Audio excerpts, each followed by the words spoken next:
Olá pessoal, olha só com quem que eu estou aqui, com a maravilhosa Mônica do Quiosque Roseira.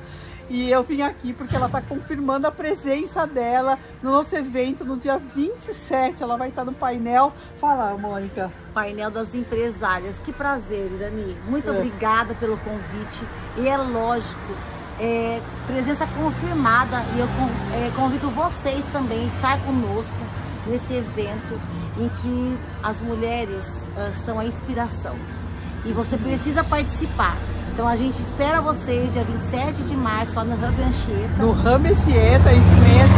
E o painel dela vai ser, o nosso evento vai ser entre as 14 e as 21 horas. Nós sabemos que as mulheres têm os compromissos, tem que levar a filha na escola, alguma coisa, ficar livre. Nós queremos um evento bem inclusivo. Você vai na hora que você quiser, entre as 14 e as 21 horas. Tá? Esperamos vocês. Esperamos vocês. Um beijo. Até!